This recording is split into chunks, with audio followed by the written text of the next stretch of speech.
So, unifying in love as community. What does this mean to you?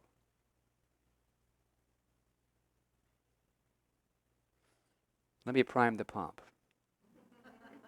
Ask yourself, what is it that I love? Connection. Nature, connection, yes. Mutual respect. Animals, yes. We love animals here too. New new beginnings, yes, yes. Family, yeah. In service, yeah. And that's who we are as a community here at the Center for Spiritual Living, Chico. And so it's nice to hear it from you. It's nice to, I recognize it in you. I see you when you come in the doors, and I meet around Chico and beyond sometimes.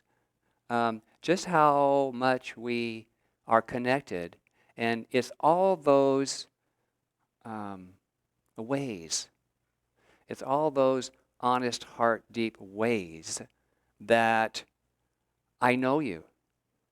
Now, I may not know that word you spoke about you, but I connect at that. Do you get that? There's something I recognize in you that is already in me. And the truth is, all those qualities, we have them all within us, each one of us. And so I have a follow-up question, class. Of course I do.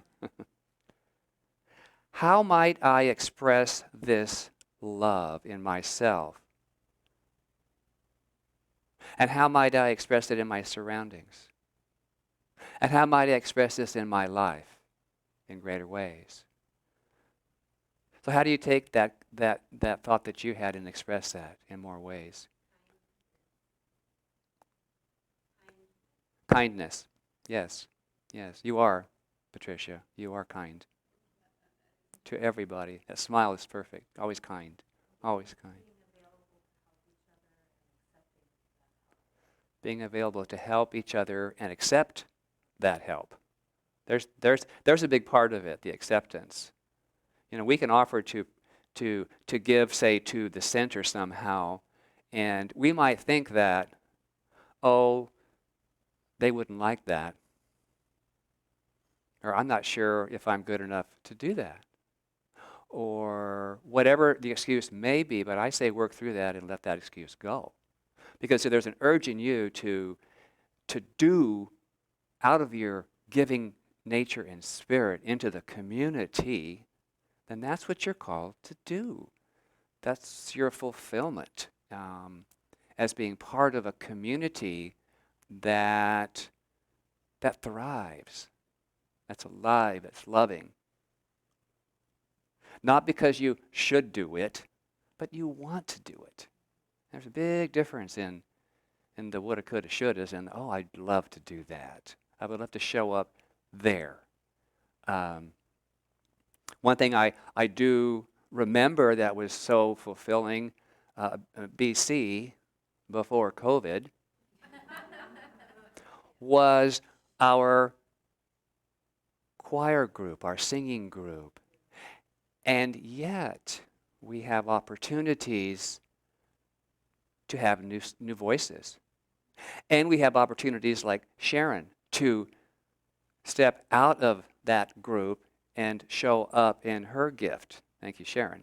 Yes. So there's all kinds of ways that even though we don't have that, whatever that was anymore, look at what we do have. Look at what we do have. 40 years ago, I found this Science of Mind teaching and this community in Chico. Well, not only was it warm and inviting and intellectually stimulating, but it was also a feeling of being at home. And I loved being in the environment. Do you love being in the environment when you come and sit and feel and hear some words of encouragement. I know I do. Well, this continues to be a place, I believe, for my heart to continue its spiritual growth. And that is why we have these morning community meetings, if you will. And that's why we go out into the world through the cyber availability. And so we are connecting in a grander way, in a more engaging way, out into the world. It's also a place to be safe, to be who I am. Do you feel safe here? Yeah, to be who you are, to live your fullness in expression. Good, good. The truth is, what you're feeling is the love. It's the love that is present here.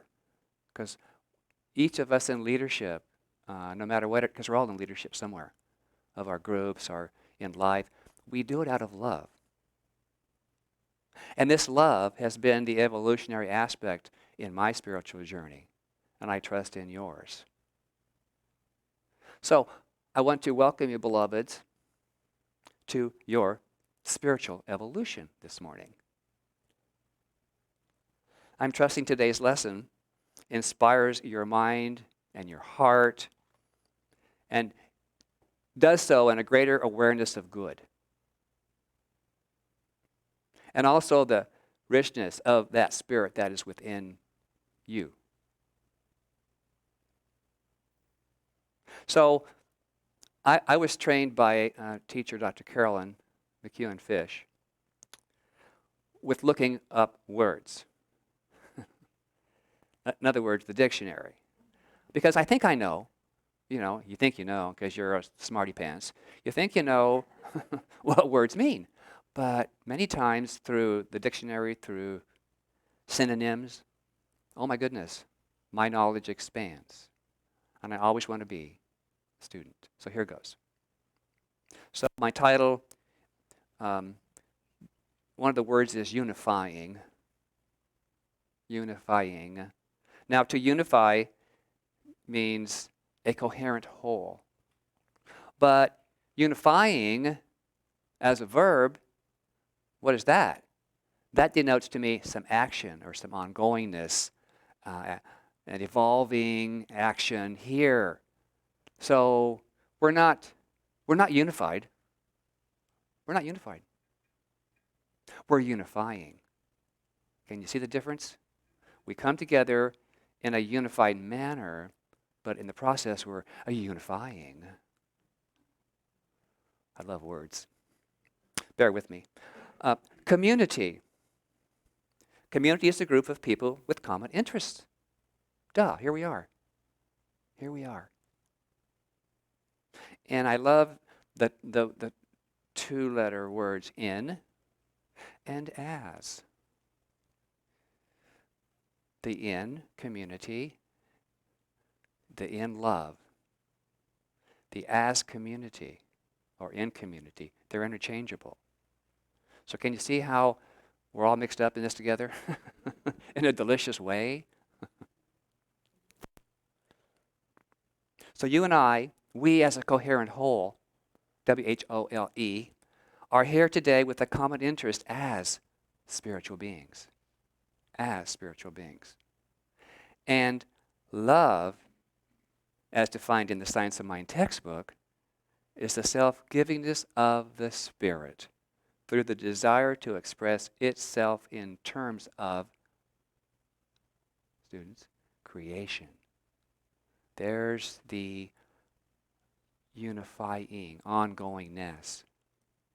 So, to reword unifying in love as community could be love and wholeness through common desires.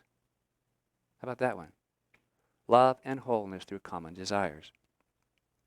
And it's the love that we remember and feel and share which draws us here this morning.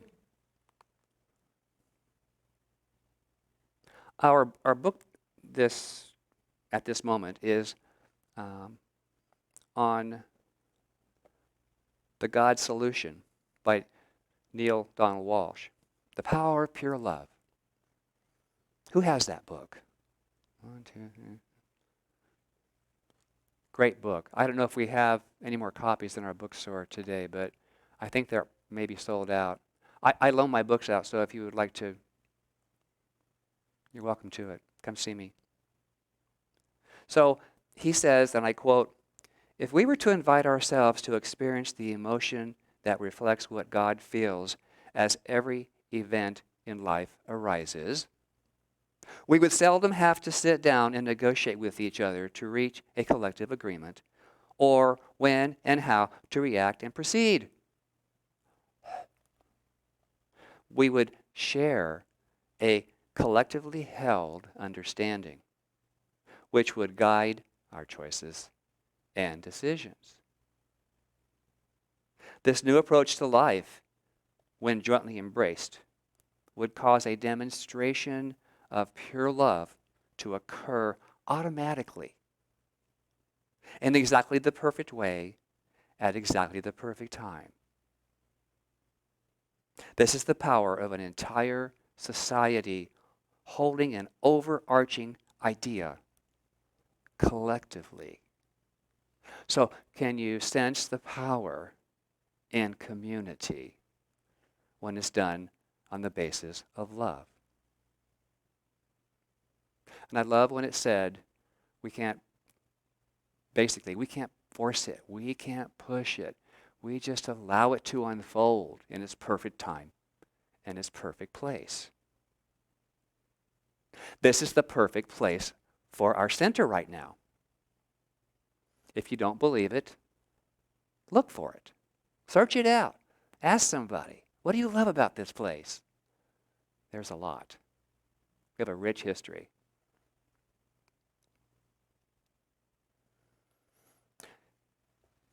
In the Science of Mind textbook, our founder Ernest Holmes writes on page 307, "Nothing is real to us unless we make it real.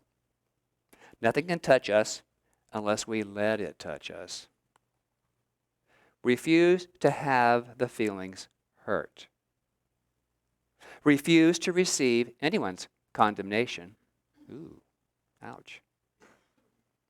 "In the independence of your own mentality, believe and fuel and then feel that you are wonderful." You are wonderful. You are wonderful. Please say with me, I am wonderful. How'd that feel? Wonderful? Oh, perfect. End quote.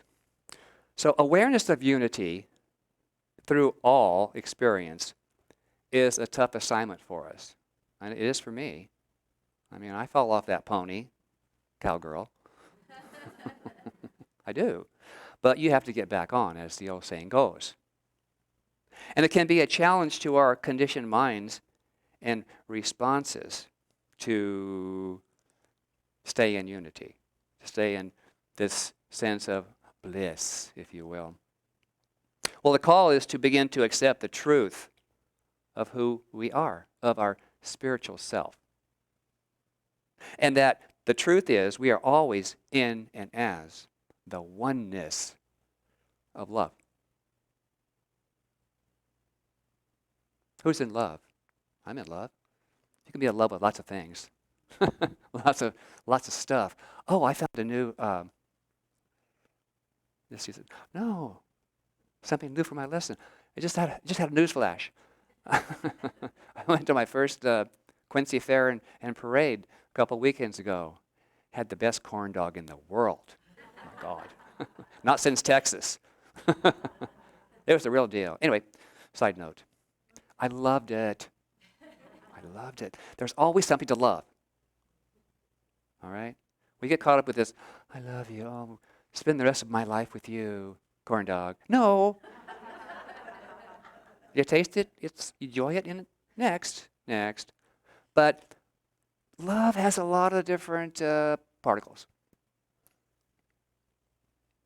Well, I want to share a few of my personal experiences recently where, um, for me, I had a greater realization of oneness with that experience and with myself and with wherever I was. Well, the most recent was yesterday, and practitioner Sandy Golke mentioned it this morning in her remarks during meditation. There were 12 practitioners and 8 of our guests. And we traveled to Vina, to New Clairvaux Monastery. It was an amazing experience.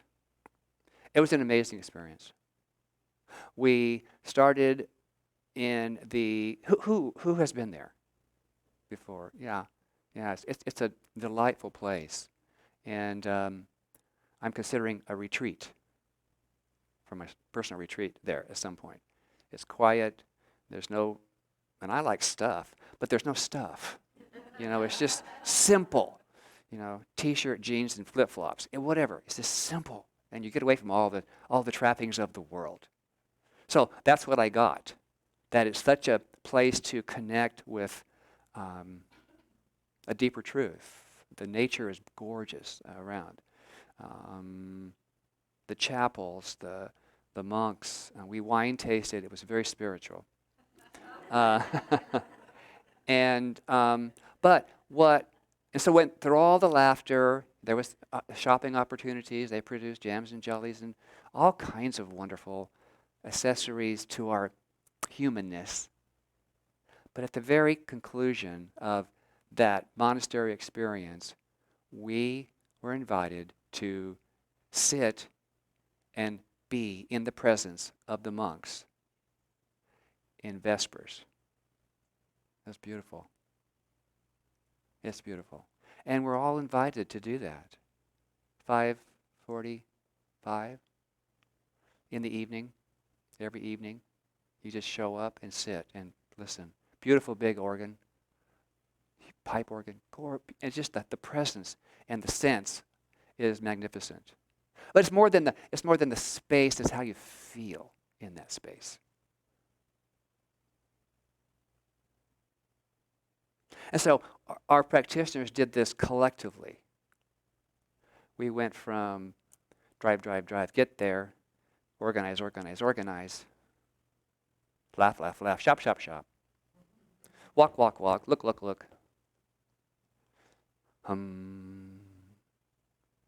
The Vespers. And then drive to the steakhouse, Lassen Steakhouse. More laughter, connection, and social. It was quite the lazy Susan of an experience because it was full and it kept going round and around and around, and it was rich. It was just rich. So I appreciate that. The next, James and I, we were in Hawaii in, when was that? April. And the Whitmans invited us to come for some time. So the 4 of us and 2 Hawaiians, front and back, we had I want to say a paddling experience, but that's not the right term. A rowing experience. And I had never done that. And I thought, get some exercise for the body. And yeah, it was exercise for the body. But what the lead rower said to me, to all of us, now, you're working in unison. It's not how strong you are, or how deep you dig into the surface of the water. Just go as far as you can that's comfortable and follow the rhythm. One of us on one side, the person behind on the other, and so forth. And so he would go, ooh, we'd go, ooh, and he'd go, hi, who? Oh, say that again. Hoyo pai hooky? Play hooky or something? I said, hi, hidey ho, and over you go. That's how I interpreted. And so then we'd all switch over and we'd do that other side for a while. So we did that a few times. Then just before we got back from our 3-mile round trip, a little visit on the water, waves started doing this. And he said, okay, paddlers, we're going to have to kick up the speed just a little bit. Get through this, okay. So we did well.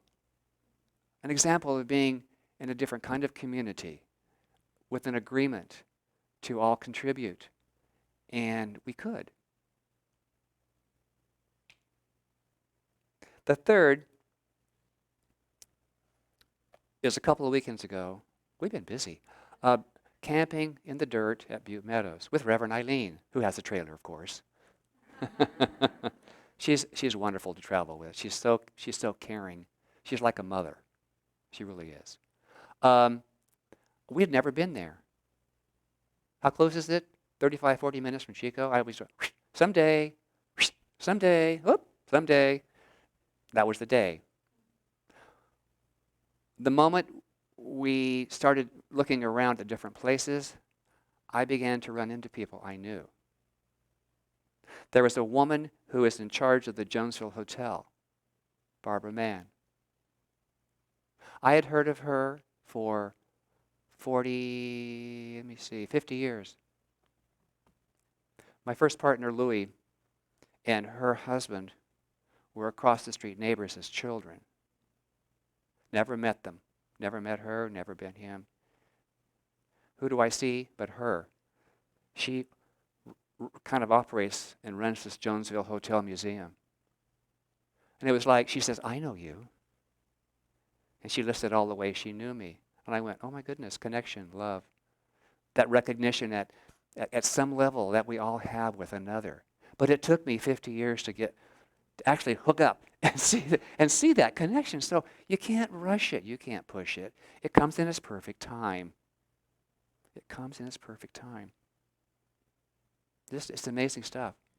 When we pay attention, when we're conscious, and let our heart be opened to the experience that comes to us. Just let it in. Let it in.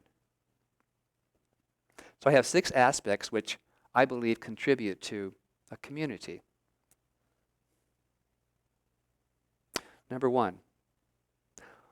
Once, all villagers decided to pray for rain. On the day of prayer, all the people gathered, but only one boy came with an umbrella. That is faith. So there's faith. Second, when you throw babies in the air, they laugh because they know you'll catch them. That is trust. Every night when we go to bed without any assurance of being alive the next morning, we still set the alarm clock to wake up. That is hope. Fourth, we plan big things for tomorrow in spite of zero knowledge of the future. That is confidence. We see a world suffering, but still we fall in love, get married, and have children. That is love. And the final, an old man's shirt, on an old man's shirt was written, I am not 80 years old. I am sweet 16 with 64 years of experience. That is attitude. So, make a happy day, beloveds, and live your lives for yourselves. Live it for yourselves. Be authentic. Like these 6 examples. Faith, hope, trust, confidence, love, and attitude. I love that attitude. Have an attitude about yourself. This is who I am. Don't you love it? Don't you love it? It's who I am. And remember, a loving community of friends are the rare jewels of this life. Impossible to replace. And so I would like to close with another divine connection. Robin and Linda George said to me a year ago, come on over, Michael. I'm getting rid of some of my library. Take what you want and leave the rest. So I took this one because it says love on it. And it's by Leo Buscaglia. Anyone heard of this person before? Yeah. I thought, oh, that's mine. Thank you. So, an excerpt. He wrote, "The human seeking love will find that love is patient. The lover knows that each person can enhance his knowledge of love and bring him closer to himself. He knows that experience and the knowledge people have of love differs. He's excited by the idea that a relationship is a sharing, a mutual revealing of one's knowledge of love.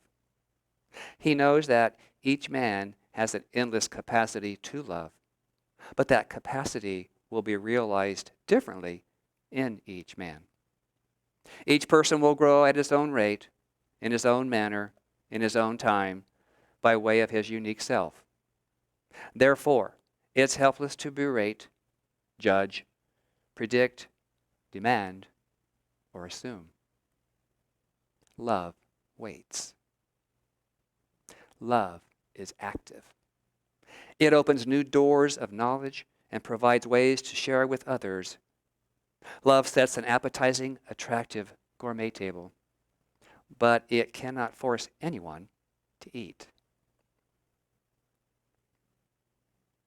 It allows each the freedom to select and reject according to his taste. One can't overeat. He will only have more to offer when others come to his feast. Love's potential is limitless. We at CSL Chico are a spiritual community that welcomes you, all of you, into a greater idea of life. And that would be your life. That'd be your life. You're invited to open your hearts and minds and share who you are in your unique manner. Now is the time to become a more joyous participant in life by being the gift that you are. When you show up with love, love smiles in return. So bring it on. I say bring it on. Just bring it on. Bring on more love and smile. And do it in love. And my lesson ends in love this morning. Namaste.